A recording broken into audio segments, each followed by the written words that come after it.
welcome to the Daily Fantasy Cafe podcast. I am your host, Josh Shepardson, otherwise known as at BChat50 in the world of Twitter, and I'm here to talk some daily fantasy baseball. Today's topic specifically is the American League Central. The American League Central featured last year's American League representative in the World Series, the Kansas City Royals.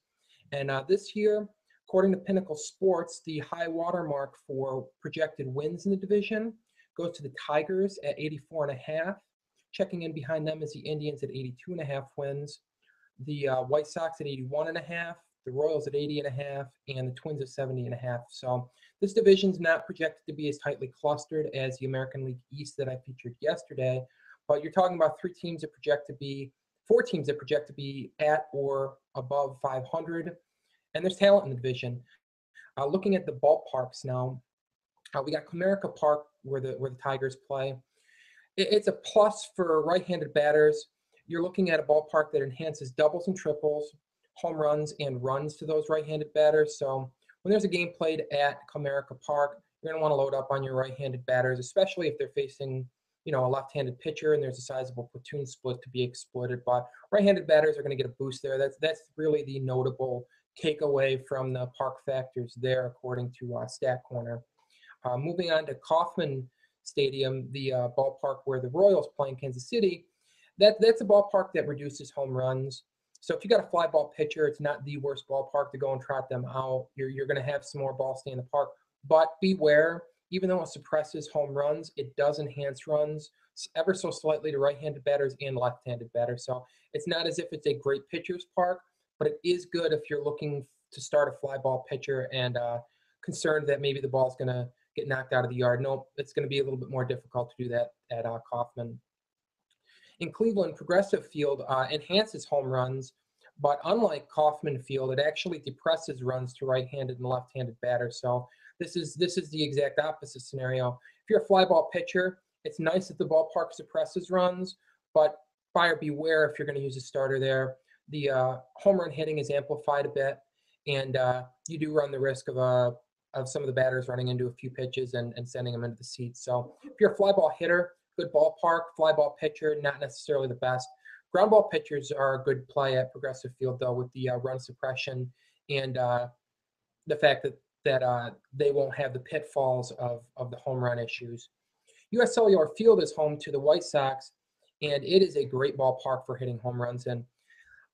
Left-handed batters get a play with a ballpark factor of 110 for home runs, which is a 10% boost. Right-handed batters get a boost of 19% with 119 park factor over the last 3 years. Right-handed batters also get a boost in run scoring. So that's a good ballpark for fly ball hitters, and it's a really good ballpark for right-handed batters if you're looking for some options based on ballparks on a nightly basis. Target Field is home to the Twins, and Target Field enhances run scoring a bit, depresses home run hitting, and depresses strikeouts. So if you have a fly ball pitcher, not a big ballpark to trot them out in, but beware, the ballpark is not great for, does not have a good ballpark factor for strikeouts. So those might be slightly depressed if you're going to start a starter there. Moving on to the team-by-team analysis, we're going to start off with the Twins. The Twins have two catchers that are very poor in the pitch framing department. That's not ideal for the hurlers there. They're going to lose some close strikes. They might lose some strikes in the strike zone if they due to their poor pitch framing. So that doesn't help the starters, but their ace, Phil Hughes, pinpoint control, not a guy who's really going to be hurt by the catchers. I'll call him something of a stealth ace. His ERA didn't line up with his FIP, which was much more favorable last season. He's a guy that may be flying slightly below the radar. I'd say most savvy gamers understand that he's a bit better than his standard stats would tell you. I like Phil Hughes. He's going to be regular in daily lineups for me, depending on his price and matchup. He's joined by two other options in that rotation that will have varying degrees of daily success. Irvin Santana moves from the National League to the American League.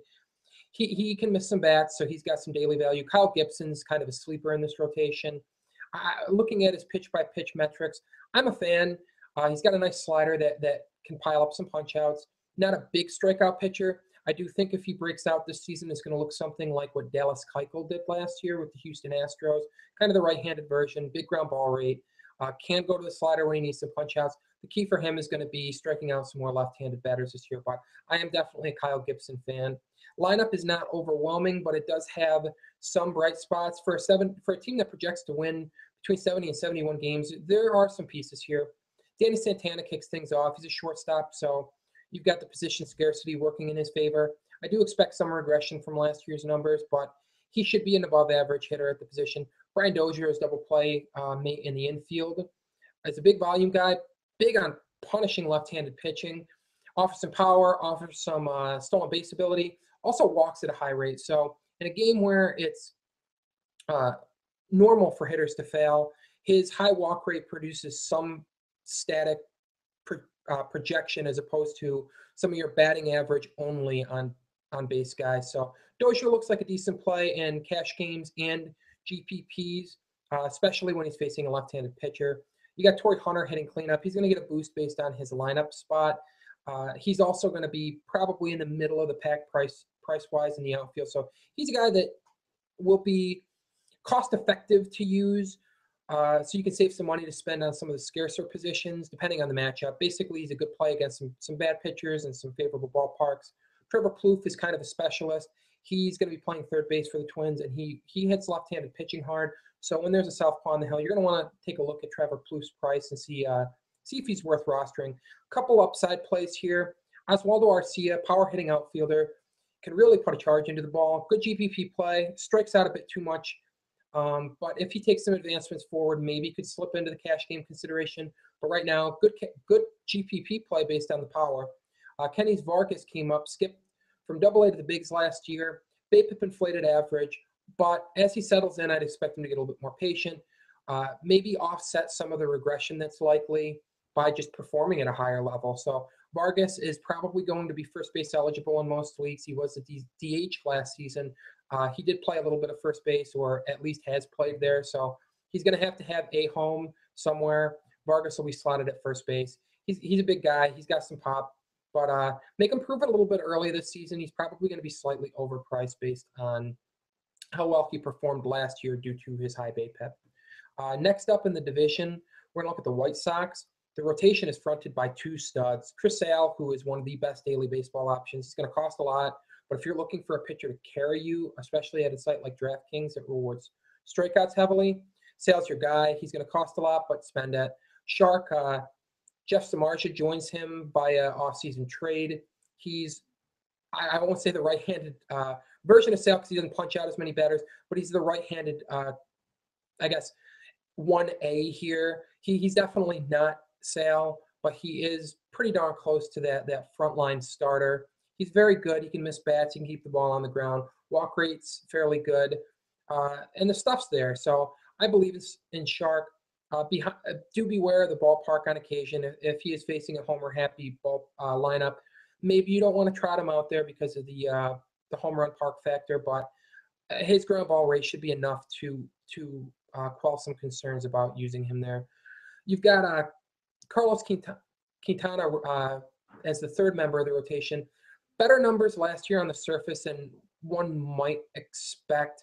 The strikeout rate went up, but his swinging strike rate went down. So even though the underlying stats look pretty good, I'm skeptical of him retaining his strikeout rate. I think he's more of a good starter than a great one. Beware the pricing maybe a little bit early in the season if his strikeout rate's going to regress, but he is a guy that should settle into regular usage for daily gamers. The lineup is fairly deep and it has some interesting pieces. Adam Eaton leads things off and is followed by Melky Cabrera. You got two good outfielders there. Neither should be extremely expensive. Eaton doesn't offer a ton of power, so you're going to want to use – he is a good base runner, or at least is a fast base runner. If he can clean up his stolen base efficiency, he could be a guy that you trot out there when he's facing a lineup with a bad battery where the pitcher and catcher struggle to control the running game. You might get some stolen bases there. Decent at drawing walks, high contact guy, more of a cash games guy for me because the ceiling's somewhat limited. But he does lead off for a lineup that projects a score run. So there is that run score potential that maybe pushes him into some GPP territory, depending on where the price settles in on him. Melky Cabrera, Good number 2 hitter, another guy that is going to provide a little bit of power. Doesn't run quite as much as he used to, but can steal a couple bags here and there. But more or less, you got a switch hitter that's hitting in a favorable lineup slot, and he's a guy that, depending on the price and the matchup, is very much in play. Your stud in the lineup is Jose Abreu, and he is one of the best hitters in the game. He's going to be a heavy expenditure, but my goodness, the guy hits home runs and he plays in a great ballpark for doing it. So there are definitely going to be nights that you're going to want to get Jose Abreu in that lineup. He's going to put up some monster numbers this year. Other members of the lineup that are of interest are Avisail Garcia. He looks the part of Miguel Cabrera and gets the baby Miguel Cabrera label, but the skill set's not the same. He's got some growing to do, but he does have big raw power. He can run a little bit. He's an interesting player to keep tabs on, breakout candidate who could have value in both cash games and tournaments. Alexi Ramirez, their shortstop, is an above-average offensive player for the position, but he hits down order. His ceiling is somewhat limited, but considering the other options at the position, he's going to be a regular in daily game lineups. Then you got two guys that you don't want to start against left-handed pitching, but you will want to get out there on occasion against right-handed pitching. Adam LaRoche joins the fold. He's probably going to hit cleanup behind Jose Abreu, and he really hits right-handed pitching hard. Good power, good ballpark for that. Connor Gillespie is a lower-end option. He's going to hit down order, but he did fairly well against right-handed pitching. If you're looking for a punt play or something close to it at third base, Gillespie could be your guy against right-handed pitching. It might be a little bit more expensive than a punt play, but he should be fairly priced and should give you some salary flexibility if you choose to roster him at the hot corner. Looking at the Cleveland Indians next, we're talking about a loaded rotation. This is a rotation that features 5 starters. All 5 starters should be daily baseball valuable this year. Corey Kluber's a stud. Carlos Carrasco's a stud. Trevor Bauer has strikeout stuff. Improved his walk rate a bit last year. If you can kick that up another notch this year, we're talking about a guy that could be very good, maybe fly below the radar a little bit. For right now, because he does have some control issues still, probably best reserved for GPP plays where you're looking to shoot the moon and score high, and not so good for cash games where you can ill afford to have him get knocked around or lose his control for a start. Danny Salazar is a guy that struggled this spring, might not even open in the rotation with the way he struggled, but he was big in the second half. Big electric fastball that I really like, misses a lot of bats. So we're talking about a guy that can strike out more than a quarter of the batters he's facing. And he's a good GPP play if he's in the rotation early. Could emerge as a great cash play too. TJ House is a guy that falls under the radar a little bit. Big ground ball guy, not the big strikeout pitcher like the other 4 in the rotation, but does have some bat missing stuff. Keeps the ball on the ground. Biggest knock against House. Make sure you're not starting him against a right-handed heavy lineup. He does have platoon splits as a southpaw. The lineup features some interesting names. They're not all daily game relevant, but Jason Kipnis, if he bounces back, will be. Second base is not a terribly deep offensive position, so Kipnis should have some value. Start up by using him against right-handed pitching. Maybe invest a little bit in the hopes that he's going to be underpriced coming off of last year, and he can rebound. He might get some savings early. I do think he does bounce back, so he's a guy that I'll roster early. Michael Brantley had a breakout season last year. He improved against left-handed pitchers to the point where you can use him against a bad southpaw, but your best time to use him is going to be against right-handed pitching. Carlos Santana moves out from behind the dish, so he loses that catcher eligibility, but he does pick up third base eligibility, and third base isn't exactly the deepest position, so he's still going to have value. He absolutely hammers left-handed pitching, but he's also very good against right-handed pitching. The switch-hitting former catcher walks a ton, so he is a fairly reliable cash game option. Again, this is a game where hitters are going to fail quite often, but if you can get these high walk guys where you can count on getting at least a little something out of them on a more consistent basis than your BAPIP needy hitters that are relying on average, it's worthwhile. And then looking down a little bit further, you got Brandon Moss making the move from Oakland to Cleveland, and what a boon for his value. He moves from a park that suppresses home runs to one that amplifies them. Moss gets the big up arrow for me. I really like him a lot this year. Depending on the site, he could have first base or corner outfield eligibility. He did play both last year. Yan Gomes is a well above average hitting catcher with some above average power. Can hit lefties and righties, but really hammers lefties. At the catcher, he's a guy that I'm going to like rostering quite a bit this year. Lonnie Chisenhall is kind of in that same camp of third baseman as the aforementioned Connor Gillespie. He hits right-handed pitching well, improved against left-handed pitching last year. He's going to hit down order for his club because the lineup's deep. Should have some RBI chances down at the bottom of the order because he does have some good hitters in front of him. Not a great play. The lower lineup slot hurts him, but he is that option on a night where, say, the Indians have a high posted Vegas line for the scoring total and they're a favorite. You might want to grab some down order pieces like Chisenhall to save some money. And I would say a guy like him, you're not looking for him to carry your team, but you're looking to get some value out of him, and he can provide that. The Royals, the wild card representative from this division and the American League representative in the World Series, only projects to win 80 and a half games this year. So we're talking about just under or at 500 if the projection holds true.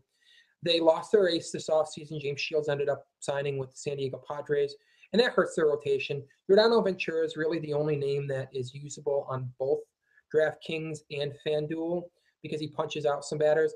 And I actually expect his punch-out rate to trend upward. Bigger swinging strike rate than you'd expect from a guy with a decent strikeout rate. He should probably be in the very good strikeout rate category. Behind him, Edinson Volquez, I'm not buying it. BABIP helped last year. He also threw to a very good pitch framing catcher. He doesn't have that in Kansas City. I expect the walk rate to go back up. This could be a train wreck with Volquez. He's a guy that you might want to start stacking hitters against early in the season and take advantage of the fact that maybe some people are not recognizing the fact that Volquez should really come back down to earth this year. Jason Vargas is a name that should be in play at FanDuel. Not a big strikeout pitcher. If the Royals are favored, he's a guy that eats innings. He can miss the occasional bat. Probably going to settle in around an upper 3 ERA. So you got a guy that can pitch late into games and pick up some wins. That's what you're looking for from your bottom barrel starters there. If you're looking to save money and spend heavily on hitting, Vargas is the type of guy that you should be keeping an eye on. Danny Duffy, surface stats are much better than the underlying stats.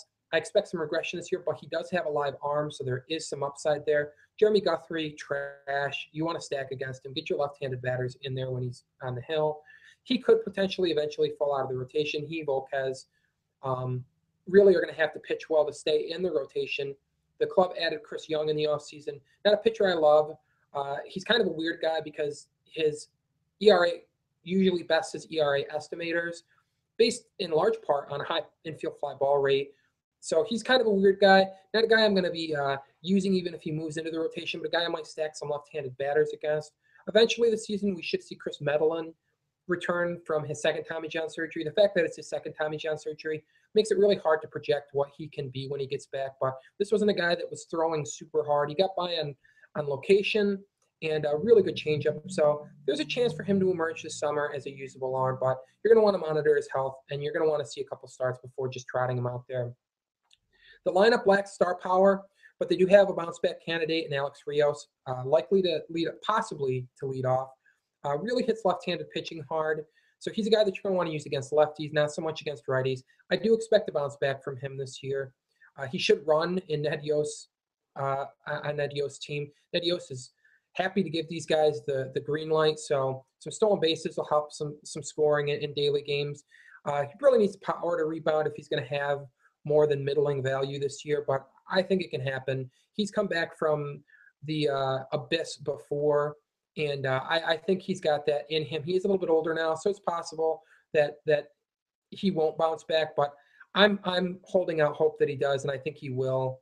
Alex Gordon, better real-life player than fantasy gamer, but a daily game option against right-handed pitching. Should hit second. Good lineup spot for scoring runs and driving some in. He's going to get a lot of at-bats and plate appearances there, which is especially valuable at sites that do not award negative points for recording outs. You want as many at-bats as you can get at those sites. I mean, you really want them everywhere, but they're especially valuable if you're not going to get dinged for recording an out. Lorenzo Cain's probably going to hit third for them. Kind of really burst onto the scene in the postseason. I mean, people were aware of who he was. He performed at the big league level before, but he kind of captured the nation's attention on the Royals' run to the World Series. Again, probably a better real-life player than fantasy player because a lot of his value is tied to his defense. But he does hit for a little bit of power, does have some speed. And if he's hitting third, he's going to be in a great spot to drive in runs and score some. So keep Kane on the radar. But he's a guy that's probably going to not be priced too heavily, which will make him worth rostering when the matchup is right. But he's not the type of guy that's going to carry a team. You got some young hitters still. Eric Hosmer, big postseason as well. He's a breakout candidate. And he's a guy that I think I will invest in early in the hopes that he does break out and that the price hasn't caught up to him yet. But you're best using him against right-handed pitching. Not a great hitter against lefties. Sal Perez, on the other hand, does hammer lefties. Well above average hitter for the catcher position. Use him against southpaws. Occasionally use him against the soft righty.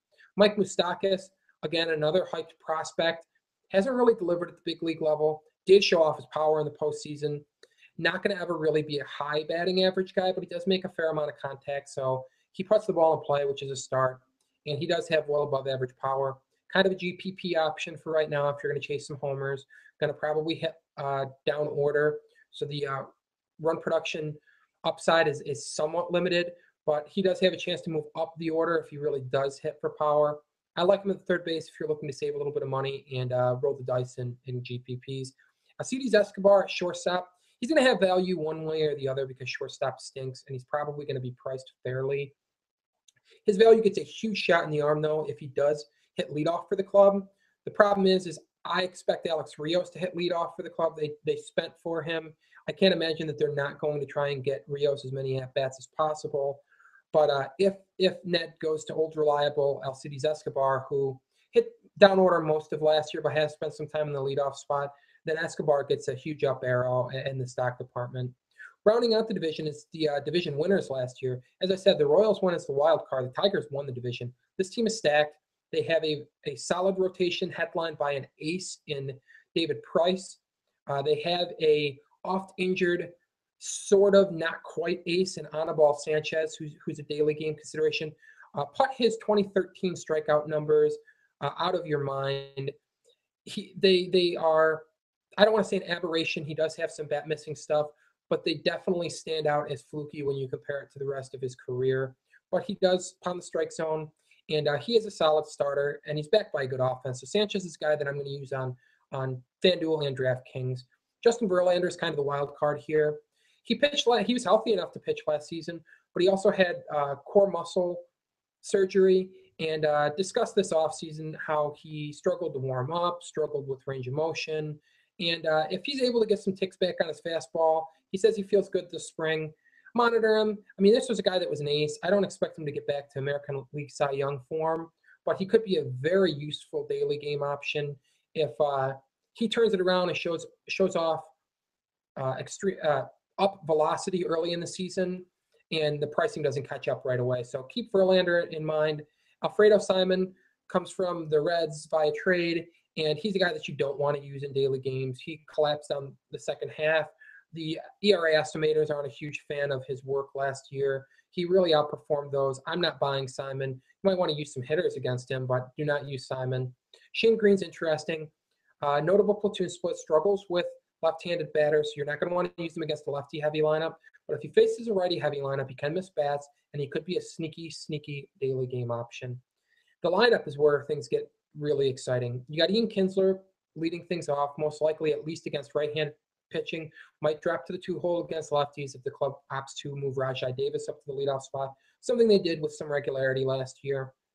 Miguel Cabrera is coming off of ankle and foot surgery, but he's healthy enough to play now. He's one of the best. He's arguably the best hitter in the game. He's going to cost a lot, but you know what? There are going to be nights that he's going to be worth it. The matchup's just going to be too sweet to pass up. You're going to look at the lineup and you're going to say, you know what? I got to get some stack in here. I got to get some Tigers in my lineup, and that includes Miguel Cabrera. Behind him is Victor Martinez, a switch hitter. He's coming off of knee surgery this offseason, and he should be ready at or around opening day. He's coming off of a career year. I do expect some regression, namely in the power categories, but he hits lefties and righties hard as a switch hitter, and he makes a ton of contact, so he's a very reliable source of batting average and OBP, which should make him a solid cash game play in the sense that in this volatile game, he's better than many of his peers at just getting on base. And in GPPs, he's also got a ton of upside because, I mean, hitting behind Miguel Cabrera is the kind of the catbird seat for driving in runs. And so Miguel Cabrera and Victor Martinez make up the heart of that order and are fantastic. Both are going to be pricey. Both are going to occasionally be worth using, even with the exorbitant costs. The problem is I'm going to be fading V-Mart early based on his career year last year. He's probably going to be a little bit overpriced. Let that price come down before sticking him in your lineups. Behind them are some interesting boppers in the outfield. JD Martinez enjoyed a career year last year, and the power looks legit. Batting average is probably going to come down. This is a guy that can hit for above average power against lefties and righties. Better play against lefties. I do like JD Martinez to maybe not repeat his success from last year. He might be in that Victor Martinez camp of let the price settle a little bit early in the season, but still a strong GPP play if you're looking to chase some long balls and some big scores. Yoenis Cespedes joins the club in an offseason trade that sent Rick Porcello to the Boston Red Sox. Cespedes, big power, can run a little bit. On-base limitations because he doesn't walk a ton. He does hit a ton of fly balls, so you're going to want to watch what ballparks he's playing in. Homer-friendly ballparks, get him in your lineup, especially against southpaws. Absolutely crushes lefties. Nick Castellanos had a fine rookie season last year, was slightly below average as a hitter based on weighted runs created plus. But you know what? Not by much, and not a bad rookie year. It takes some time for some young guys to adjust, and he showed himself well. I like him against left-handed pitching this year. Could emerge as an option against righties as well. I'm going to hit down order, but with the length this lineup has, there's going to be more run production opportunities at the bottom of the order here than on many clubs. So Nick Castellanos in play. And this is a lineup that you're going to want to stack. I won't say with regularity because the price is going to be expensive to stack. But when the matchup's right, when a bad lefty's on the hill, get your Tigers ready, man. Between Kinsler, B-Mart, Miguel Cabrera, JD Martinez, Yoenis Cespedes, possibly Nick Castellanos, Rajai Davis. You've got stack options up and down the lineup. So get your Tigers ready when the southpaw's on the hill, especially a bad one. That's going to wrap it up for today's American League Central daily baseball preview. Stop in at the Daily Fantasy Cafe to get your fix for daily fantasy content. We got some great NBA stuff up there today. We keep that stuff cranking out every day. And we've got more team previews over there if you want to look a little bit more in depth at the AL Central teams and the other teams that we have posted up there. We're nearing the end of the team previews, nearly wrapping up the National League Central now. So plenty of content to get you ready for opening day and for DFS this year. Thank you for tuning in, and I'll be back tomorrow.